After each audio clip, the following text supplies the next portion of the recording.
జీవితంలో ఒక్కసారైనా చేయాల్సిన యాత్ర చార్ధామ్. లతగారి ఆధ్వర్యంలో సంప్రదించండి.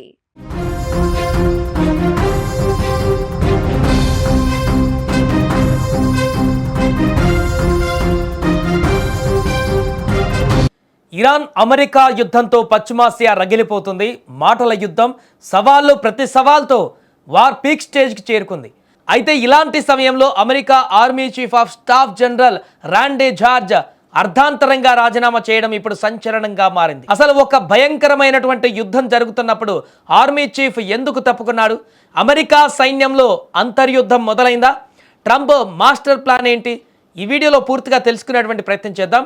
జనరల్ రాండీ జార్జ్ దశాబ్దాల పాటు అమెరికా ఆర్మీకి సేవలందించినటువంటి ఒక పవర్ఫుల్ ఆఫీసర్. ఆయన పదవీకాలం ఇంకా ఏడాదికి పైగా మిగిలి ఉంది. కానీ ఆయన స్వచ్ఛందంగా రాజీనామా చేయలేదు.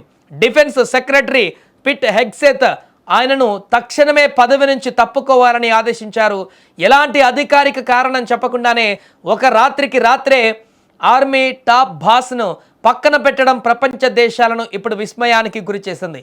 ఒక పక్క సైన్యం ఇరాన్పై అటాక్ మోడ్లో ఉంటే ఇలాంటి కీలక నిర్ణయం వెనుక ఉన్న అసలు కారణం ఏంటనేది ప్రపంచ దేశాలకు ఇప్పుడు అంతు చిక్కడం లేదు. ఇదిలా ఉంటే మరోపక్క సోషల్ మీడియాలో అమెరికా సైన్యంలో అంతర్యుద్ధం మొదలైందని ప్రచారం మొదలైంది.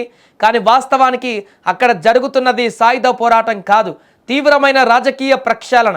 దీన్ని అర్థం చేసుకోవాలంటే మనం కొంచెం వెనక్కి వెళ్ళాలి. జనరల్ రాండీ జార్జ్ను అప్పటి అమెరికా అధ్యక్షుడు జో బైడెన్ నియమించారు. కానీ ఇప్పుడున్నది ట్రంప్ ప్రభుత్వం. Trump defence secretary Pete Hegseth పెంటాగాన్లో ఒక టార్గెట్ పెట్టుకున్నారు.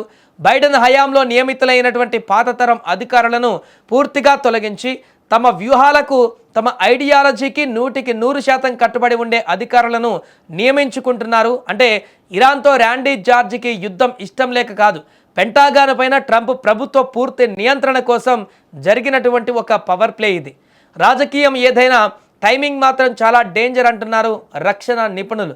ఎందుకంటే చరిత్రలో ఏ దేశమైనా యుద్ధం మధ్యలో తమ ఆర్మీ చీఫ్ని మార్చడానికి సాహసించదు.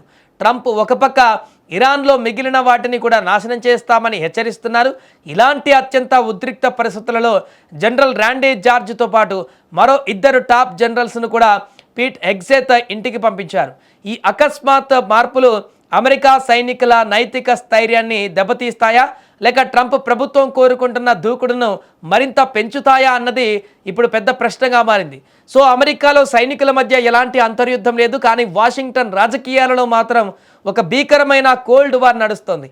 ఇరాన్తో యుద్ధమేమో కానీ పెంటాగాన్లో మాత్రం ట్రంప్ మార్క్ ఆపరేషన్ సక్సెస్ అయింది.